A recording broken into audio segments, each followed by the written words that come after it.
Today I am going to talk about our sisters. You understand? Our sisters who disappearing daily. Blacks, Hispanics, and Native Indian.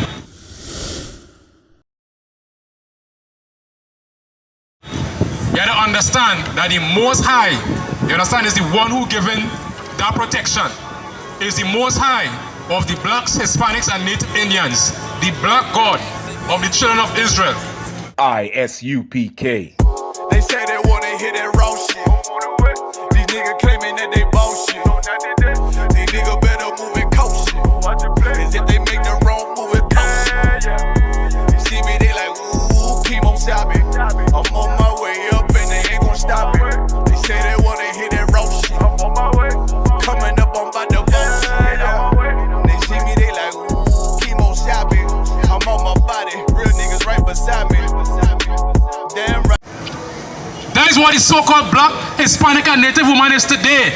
Following the customs of the heathens. Following the customs of the white man. Following the customs on TV. All you are is harsh. And this is the truth. But we are going to tell you the truth because why? We love you, black woman. We love you, Hispanic woman. We love the Native Indian woman. And we're going to tell you the truth. You understand? But if you follow the customs of our forefathers, which is written in these scriptures, it's going to show you how to be a righteous woman according to the Most High, according to the Bible. Not according to what I say. And if you say I is a woman of God, everybody like to say that. I am a woman of God. I am blessed. And the Lord knows my heart. But you're going to work every Saturday night to go to church Sunday morning. Now, nothing wrong with twerking, isn't it? You can twerk for your husband. Nothing wrong with that. That you and your husband's business. You understand? But you ain't twerking for everybody on TikTok to see. You understand? Because why? Your body, black woman, Hispanic and Native Indian woman, your body is precious. Your body is not for Tom, Dick, Hiralal, and the rat to see. Because why? You are a special breed of people. Black, Hispanic, and Native Indian woman, you are the most precious thing on the earth. It have no other female. Zero. It have no Chinese, East Indian, white, African that could come up against a black, Hispanic, or Native Indian woman. Zero. It's so bad that the East Indian want to be black, or want to be Hispanic, or want to be Native Indian. Same thing with the Chinese. They get a butt injection. They're injecting the lip to get your lip, but they're telling you you ugly. Just imagine that. Black woman, all they don't know what they have. People telling you you ugly, but they're taking injection to get a bottom like yours. They're injecting the lip. They're putting on all kind of thing. So you have to understand who you are. You have to understand, black woman, that your power is femininity. Not trying to be equal to the man. Because you'll never be equal to a man, black woman. Hispanic woman and Native Indian woman. You can never be equal to a man. Because the hard reality is, there's no equality in the earth. There's no equality in the Bible. The Most High gave a power structure. The Most High, Christ, man, woman. That is the power structure. To have nothing equally. So when you say we fighting for equal rights and the feminist movement and all this kind of bull that the so-called feminist movement pushing, they are destroying you, black woman. They are destroying your house. Because when you act like a monster in your house, what are you saying? And the man go on, what? What are you saying? Watch him. He leave me alone. But you ain't saying it because he had mouth, he run. You ain't saying because you call him a deadbeat, he run out of the house. Black woman, you have to take responsibility for what you're doing in the house. For being a dragon to your man and chase him out of the house. Now the black man have a responsibility. The black man's responsibility is to put the black woman in her place. That is what he's supposed to do. Now people would misunderstand that. But every house have to have order. And that order comes from the black man. And if the black man doesn't understand his power, which comes from this book, which belongs only to the black, Hispanic, and Native Indian, it doesn't belong to the Chinese, East Indian, African, or anything else. Not because you're black, that means you're African. You have to get it correct. But the black woman, Hispanic, and Native Indian woman have to understand. And we're going to show you in these scriptures how a black woman is supposed to be. How a black, Hispanic, and Native Indian woman, because we are one people. They make me feel that we are separate people. But we are one people, black, Hispanic, and Native Indian woman. And we're going to read 1 Corinthians 11:3. Now the black woman do not understand her place in the house, in the structure. When you go back, like not too far back, in the 50s and the 60s, I understand and you watch some of the families. Yes, the times was hard, but those who old enough to understand the pillar that a black woman played in the house, how that family was kept together. Many of all the outside you would understand and know all your grandmother. You understand? She went through real hard times. 8, 9, 10 children. And she kept that family together. You know why? Because she held on to the values of these scriptures. But today is love and hip-hop. Zest. No, let me get it straight. There's nothing wrong with that. Zest in it. But you have to understand the context in which these things put on our black people. You understand? It's degrading our black women, Hispanic and Native Indian women. When you watch TV, or you ask any other nation, a Chinese, East Indian, or anybody else, when you ask them what do you think about a black woman, you know the first thing they go say? She aggressive. That is the first image of a black woman. She aggressive, she moody. You understand? That is all they know. Because why? That is the stereotype that is pushed for the black, Hispanic, and Native Indian women. But we have to understand the image of a woman in this book.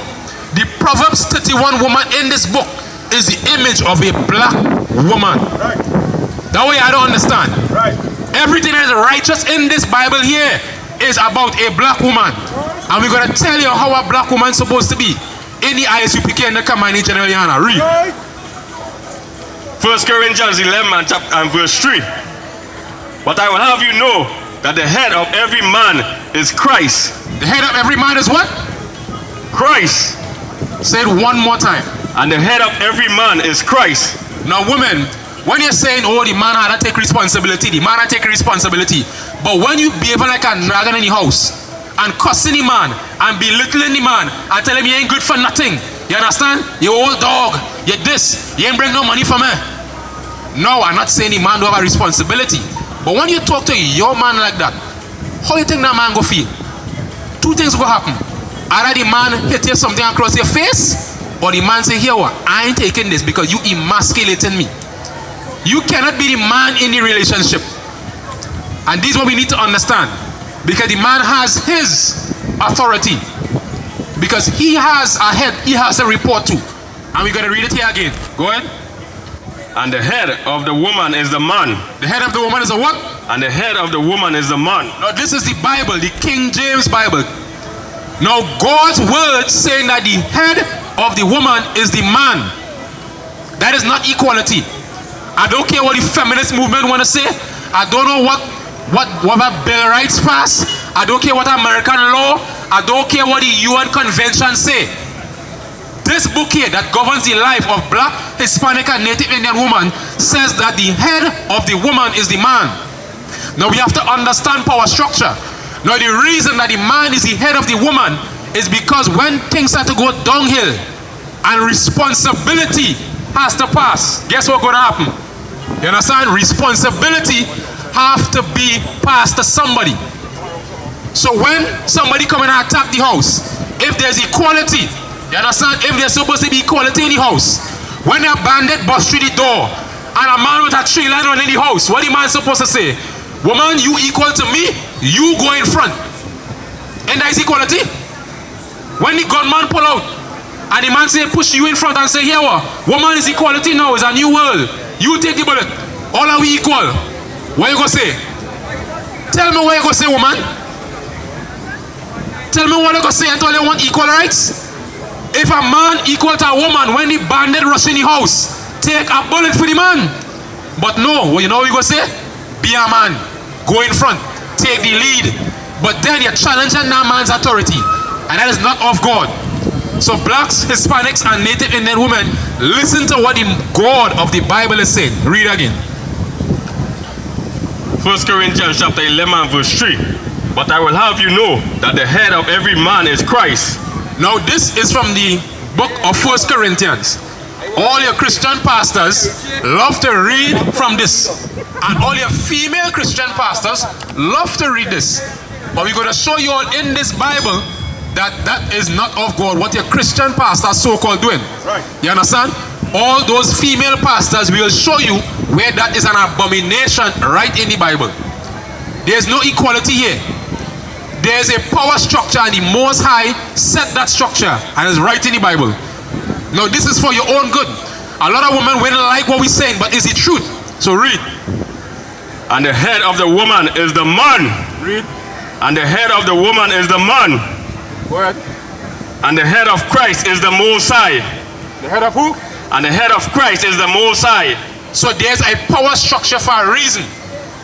So when, as we just say, when the mess hit the fan, or we just say the shit hit the fan, when responsibilities come, then we will get to see and understand how important having power structure is, how important having a man as your head. And nothing was more better than this pandemic, because when this 2 years of pandemic passed, every woman who was an independent woman, what do you think happened to them? All of them looking for a man now. Because why? They want protection. Right. Why? They want money. Why? They want somebody to save them from the turmoil that's taking place. And you know what going to happen, black, Hispanic, and Native Indian woman? It's not going to get better. It's definitely not going to get better. So we got to understand today the real reason you're supposed to have a man of God in your life.